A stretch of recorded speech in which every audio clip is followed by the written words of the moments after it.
is the world's foremost trends forecaster. Gerald, how you doing today? I'm doing fine. Thanks for having me on, guys. We're glad you're here. Dave, how you doing? I'm doing well, thanks. Well, Hopefully I'll get some tennis in outside in the sunny weather. That sounds good. You want to kick us off here, Dave? So, Happy New Year, by the way, Gerald. Oh, Happy New Year. Or as we used to say in the Bronx, Happy New Year's. It's good to hear you're sounding alive and well and healthy. Oh, thank you. Now, that sort of contrasts with what I think the state of being is with the U.S. economy. And I don't know about you, one thing I've noticed, and it's been kind of a thorn in my side, it's whenever I wake up in the morning and the S&P futures are down 20 or 30 points, the reason that they give us for the reason why our market is down is they say, well, it's China's fault. China's crashed, their economy's crashing, and their stocks are crashing. It's spilling over into the U.S. markets, and it seems like there's been a trend, and it's been a slow trend that seems to have accelerated, where it seems like the U.S. wants to blame our problems on everyone else. I mean, the fact that our stock market is going down has nothing to do with the fact that the U.S. stock market is the most overvalued in its history. And I'm just wondering if you've kind of noticed that and what your thoughts were on that. Well, you're correct in what you're saying about how they say it's China, but now they added another one to it, and that's oil. Right. So, for example, on Tuesday, January 27, 2016, the headline in the Wall Street Journal's money and investing section: oil stocks marching in lockstep. So now it's not China, now it's oil. So what you have are, they can't seem to add between 1 and 1, that's about as far as they go. So it's either China or oil, or China and oil. And what they do to make the case is they'll put a chart to show you how, as oil prices go down, stocks follow them and vice versa. The fact of the matter is, if you lay on just about all the commodities, they're going to show the same thing. It's a commodity slump. It's not about oil and it's not about China. It's about a global economic slowdown. We've never had a recovery. The only thing that's recovered were the equity markets because of quantitative easing, zero interest rate policy. These are facts. Merger and acquisition activity in 2015 was the highest on record, and stock buybacks. You're borrowing money for nothing. You're one of the big guys. You remember the White Shoe Boy Club. You get your dough for free. Go do your deal. That's all this ever was. So you're looking at a global slowdown. As I mentioned, now they're saying oil and stocks are marching in lockstep. Hey, how about laying copper on that one? Hey, what about a little bit of zinc? You got any iron ore? Every commodity. The Bloomberg Commodity Index, as we speak, is at 1991 levels. It's a global slowdown, and the criminals, the banksters, don't want people to know what the deal is, so they make up the story. Let's blame it on China. Oh, and by the way, as we're blaming it on China, let's throw some little geopolitics in there so we really can get the people to hate China. Hey, look what they're doing with them islands out there, huh? Building them airstrips. I'll tell you what, folks. Let's do a pivot to Asia. Let's protect the shipping lanes over there in China and keep them free for democracy and our multinationals that run the country. So what they do is they throw a geopolitical element on top of the economic element to really make it stupid and make people have an impression that if it wasn't for somebody else, everything would be just okay. It's never our fault. Nope. Well, and you touched on something, Gerald, that I wanted to ask about, and that's the global economy. And it is collapsing, and some, like myself, would argue that we've been in a recession for some time, and now we're approaching a depression. And will the Federal Reserve or one of the other too-big-to-jail banks create a scenario that forces the U.S. into a cashless society? And if that happens, what will happen with silver and gold? Well, I don't know. The cashless society is happening in some countries now as we speak, particularly Sweden and those type of countries. And when you look at the realities out there, as I mentioned, it's just one big Ponzi scheme. And I agree with you. We've never gotten out of the recession. I mean, after all, you look at GDP growth. What was it? Since the panic of '08, around 2%. Or less. And now you're looking at, they're saying that last quarter will probably be around 1%. And then you go global with that. And all you have are things looking worse to terrible.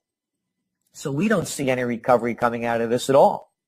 And to make matters worse in the whole situation is that you have this commodity slump that I'm talking about. Layer on top of that, the emerging markets collapsing. And no one's talking about that in the context of when you mentioned earlier, Dave, about blaming it on China. Oh, the emerging markets are collapsing because China is having problems. Yes, that's true. This is what we said going back 3 years ago. When the Americans and Europeans stop buying things, China stops making them. And when China stops making them, all the resource-rich nations stop exporting to them.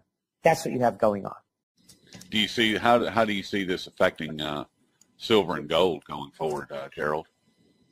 Well, look at what's happened since the beginning of this year, and you've seen every commodity, as I said, virtually sink into bear territory, along with the equity markets and currencies.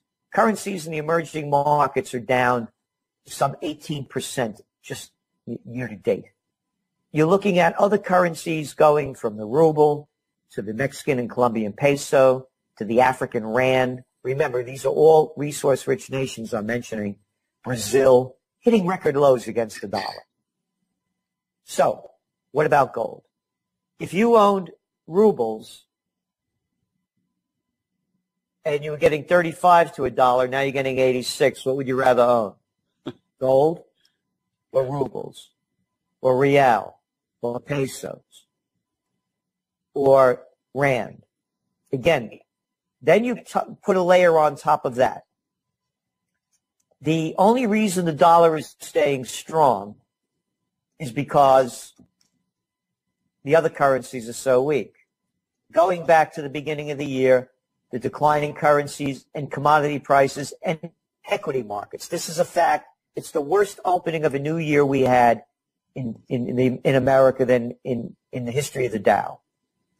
As I mentioned the bear markets in a number of emerging markets. There's a bear market in China, equity market, Japan, France, UK.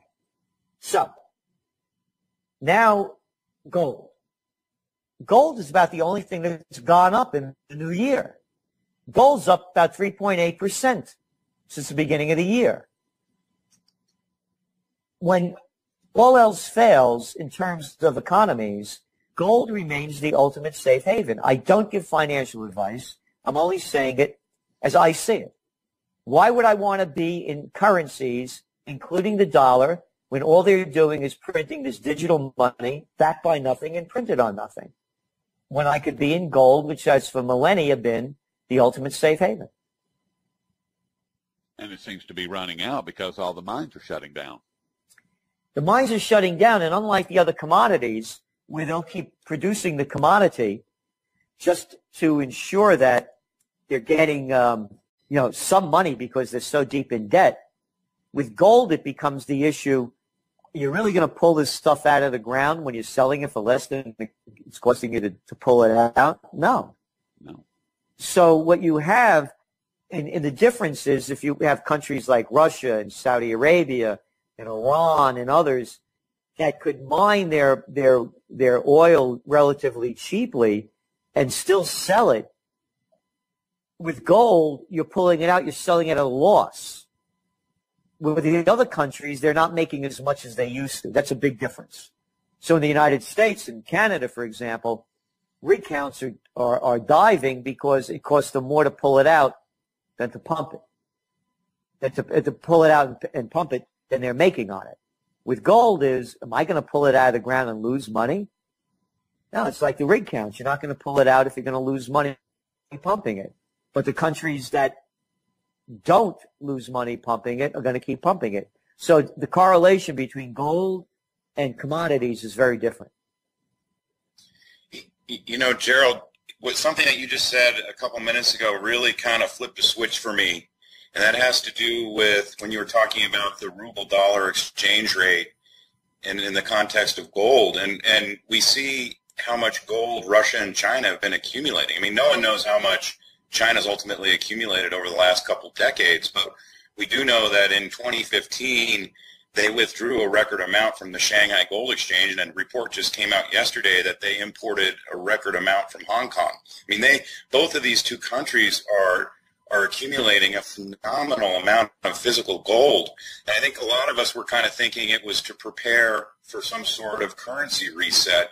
But when you think about it in terms of the way you just stated it, you know, in terms of the ruble going down or crashing versus the dollar, these countries are buying this gold and accumulating it to protect themselves from the dollar, because they can't protect themselves from fiat currencies and from the U.S. unleashing its fiat currency on the world. But they can protect themselves if they accumulate gold. I think that's part of what they're doing. Absolutely, it's the hedge, and again, when you also mentioned. Go around the world in 2015. You know, it broke the record beyond 2014 among the central banks buying gold. And then take a trip here in the States and in Europe and the States, the purchase of bullion and coins. You know, it was up some like 200% in the last quarter. And in Europe, the same thing, up about 35%. China, I think it was up 70%. So the physical demand is very different than how they're speculating on the paper markets. And of course, the central banks do not want to see gold prices go up because it shows the devaluation of their worthless currencies. So on one hand, they're hedging their bets, but on the other hand, they're driving down the value of their currencies, because you just heard last week at Davos, where the richest people in the world meet, 62 of which have more money than half the world's population combined, according to Oxfam. So I'm not making that number up. You heard this guy, Ray Dalio from Bridgewater Associates, one of the richest men in the world among that 62 and biggest hedge funds around, coming out and saying that the central banks needed to do another round of quantitative easing because of the pressures on the equity markets. The very next day, we heard from one of the other attendees at the Davos meeting, Mario Draghi, saying that stimulus was on the table and they will do anything they can to any actions that they could take to save the markets, essentially. And then you saw an immediate reversal in the equity markets. You also saw oil prices shoot up on that statement 48% in 2 days. The fundamentals of the world economy didn't change. The game is rigged. Just like they rigged the LIBOR rates, the interest rates, and the Forex markets, the currency markets, traded at $5.3 trillion a day.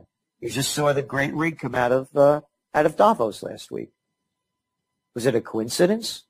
Or what do you think, the people sitting around watching Bill Gates and Warren Buffett play bridge?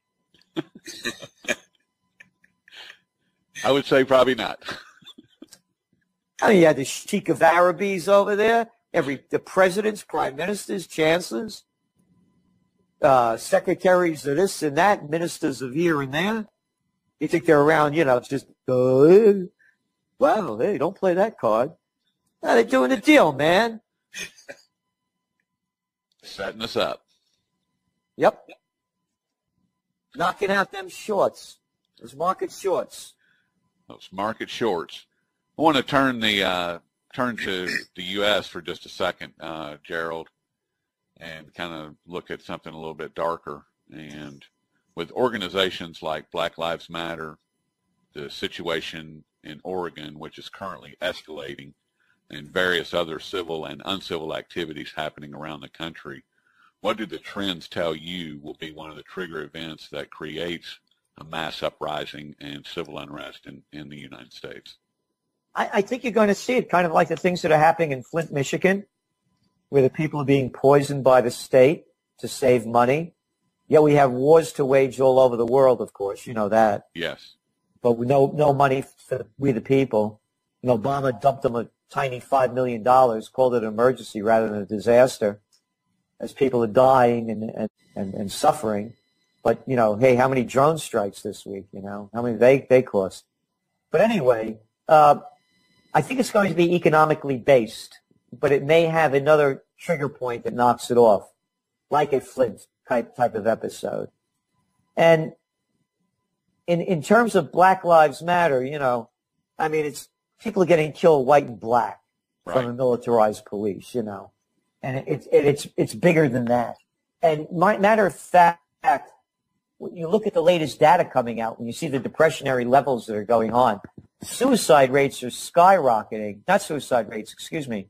Death from drugs overdose are skyrocketing, particularly from heroin and OxyContin, those kind of things, among whites. So the depression levels, they see no future, young people, and older people that have lost everything and see no future ahead of them. So it's a combination of the two. And that's what we see kind of happening. But again, it's very difficult to pinpoint what it might be. But it might be racially charged, but have a severe economic undertone behind it. Yeah, I didn't mean to imply that it would be a race war at all. I mean, that's just one of the larger organizations that's out there that's been very vocal. And now, once again, we have the situation that's in Oregon, and they were surrounded just yesterday on Tuesday by 200 FBI, and there was a person that was killed. Several people were arrested. I mean, in that situation, people are saying that it could turn into Waco or Ruby Ridge, you know, in a flash. And I was just curious if the trends are telling you that it's going to be more of a violent situation or more of an economic, and I think you're alluding to more of an economic situation. I mean, there was a Gallup poll that was done not too long ago that showed, you know, 75% of the people that were polled said that government corruption was the number one issue, was the number one problem that our country has right now. I mean, if you've got 3 out of 4 people that are being polled that say government corruption is my number one issue, is the number one problem with this country, there's a huge problem. I mean, that's a big deal to me anyway. Oh, it is. You know, one of my sayings is when people lose everything and have nothing left to lose, they lose it. Exactly. People would care less about the government if everything was going fine. And so what I'm saying is that it could be a racial trigger, but it'll have an economic undertone, a base of it. And that's the way we see it unfolding. Again, looking what's going on in Flint is a good example of, number one, how the government cares. You know, they could care less about you or anybody else or me, and it's only about money. And then again, let's go to, you know, the whitest of white places, the outskirts of Los Angeles, where they have that terrible methane leak. I mean, that's a very exclusive enclave. And people losing their homes. They can't go back home. They can't stop the methane leak. So what I'm saying is it's a number of different issues. And then look what's going on with the declining oil prices. How many banks are going to go belly up, particularly in the oil-rich areas where they loaned so much money during the oil boom? Then let's take a look at the cities that are rich in oil employment and oil development, be it in Texas or Oklahoma, North Dakota, Pennsylvania. And when that starts collapsing, the more businesses go bankrupt.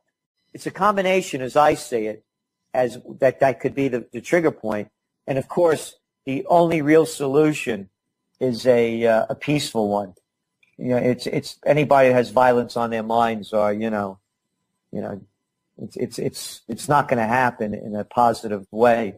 All you have to do is look around the world. Happy days are there in, you know, look with Egypt with a military coup and what's going on there. They just had the anniversary of the Arab Spring, and it barely made the news.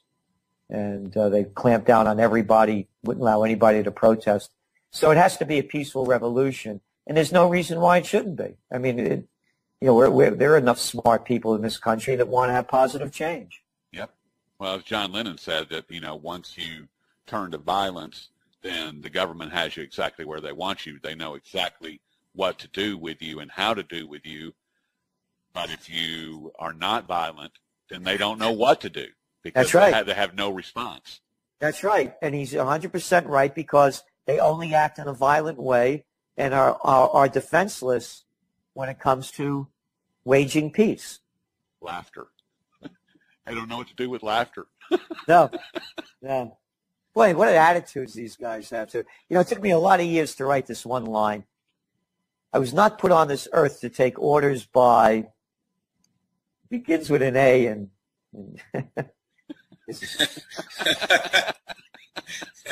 ends with hole at the end. Put this idea in their head. This guy, Ashton Carter, the defense secretary, a little boy, Marco Rubio, Ted Cruz, Trump, Clintons, Bushes, Obamas. Who put it in their head that they could tell me what to think and what to believe, and that I should obey them? What self-respecting human being would look up to these low-life sociopaths and megalomaniacs and psychopaths? So if people just take into account their own courage, dignity, and self-respect, we could have a whole new way, a whole new path, and a future that we deserve, rather than the ones being shoved down our throat and up you-know-what by these criminals and murderers.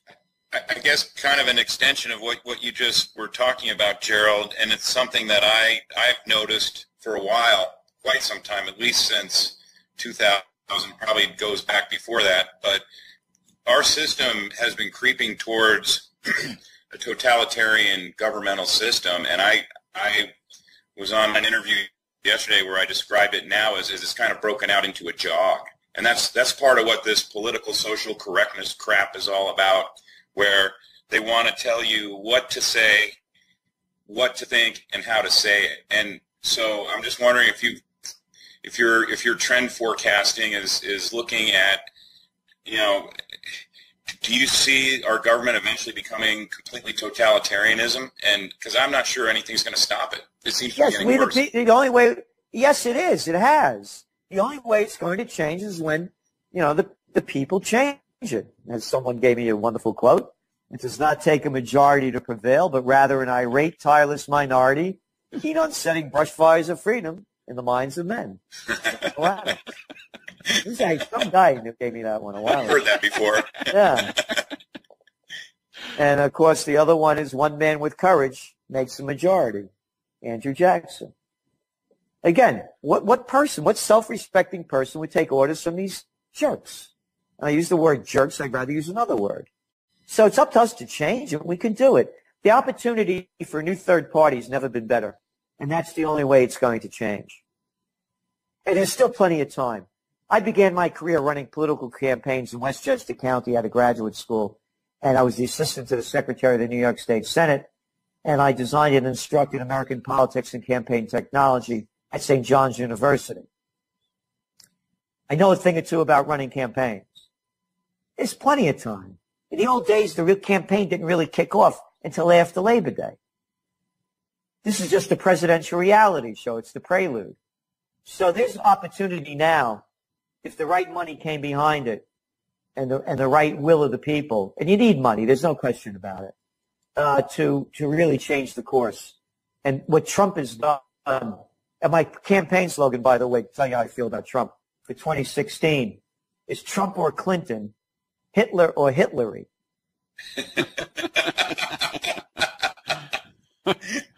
So what Trump has done, he showed what a fraud the whole thing is. Yes. And what a bunch of little lightweights are out there. So that, to me, is the opportunity, Dave, is to see something new happen. I guess that, Roy, I don't know about you. I just have one more quick thing here, and I'm not going to hold you to any predictions or anything. I know that I get asked this question all the time. I mean, I think we all know that the stock market's floating on an air of liquidity. The bond market, interest rates are going to skyrocket, which means bonds are going to crash. The stock market needs to crash. The thing of it is, they've been kicking this can down the road for a lot longer than I ever thought they would be able to. How much longer do you think they can keep kicking the can down the road before they just lose complete control out of this? And again, I mean, a lot of people that I talk to who I respect think it can't go on beyond this year. And I mean, I'm not willing to go out there and make that prediction. I'm just curious what your thoughts were on that. Well, we said it would crash. And again, I've been wrong on this because they keep making, I thought it would end in 2010. Yeah. I had no idea they'd come up with quantitative easing or zero interest rate policy. And isn't it brand new? If you're over in Europe, it's negative interest rates, negative bond yields. This has never happened in the history of the world, part one or part two. So how do I, but it should collapse this year. And now again, you just saw the market return, the markets return to a semblance of growth following Draghi's announcement at Davos that they're going to be doing the possibility of more quantitative easing.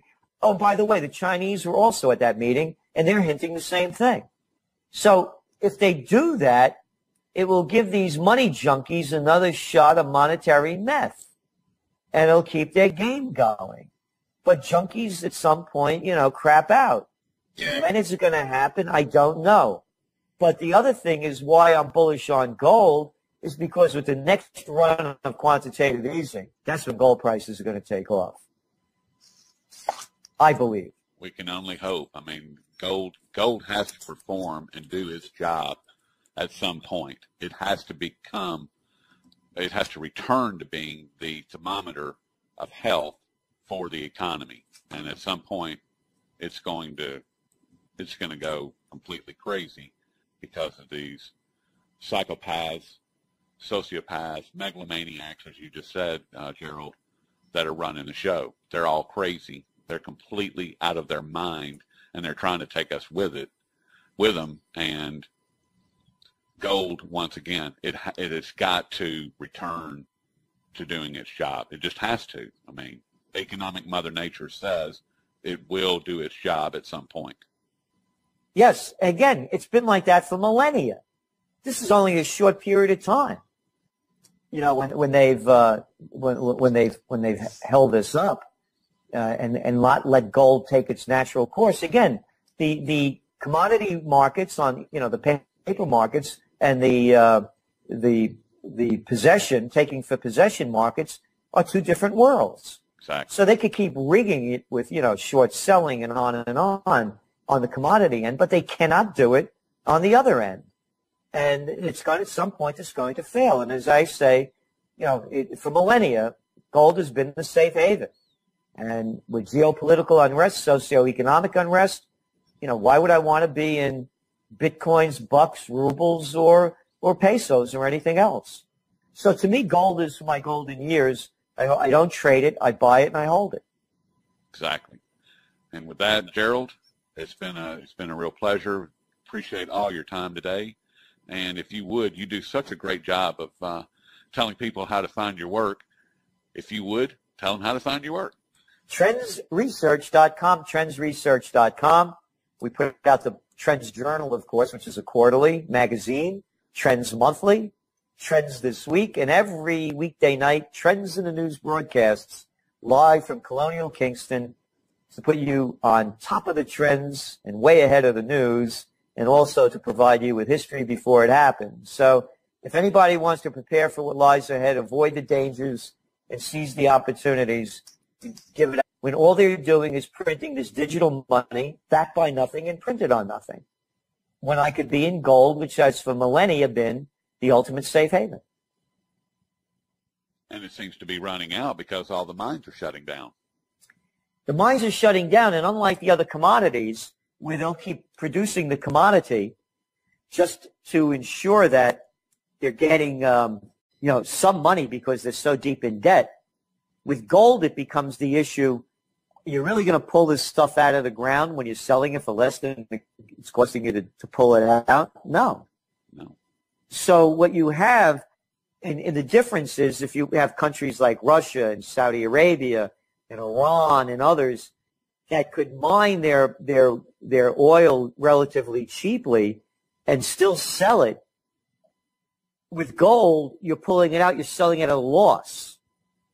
With the other countries, they're not making as much as they used to. That's a big difference. So in the United States and Canada, for example, rig counts are diving because it costs them more to pull it out than to pump it. To pull it out and pump it than they're making on it. With gold am I going to pull it out of the ground and lose money? No, it's like the rig counts. You're not going to pull it out if you're going to lose money pumping it. But the countries that don't lose money pumping it are going to keep pumping it. So the correlation between gold and commodities is very different. You know, Gerald, something that you just said a couple minutes ago really kind of flipped a switch for me. And that has to do with when you were talking about the ruble-dollar exchange rate and in the context of gold. And we see how much gold Russia and China have been accumulating. I mean, no one knows how much China's ultimately accumulated over the last couple decades, but we do know that in 2015, they withdrew a record amount from the Shanghai Gold Exchange, and a report just came out yesterday that they imported a record amount from Hong Kong. I mean, both of these two countries are accumulating. The world's foremost trend forecaster. Gerald, how you doing today?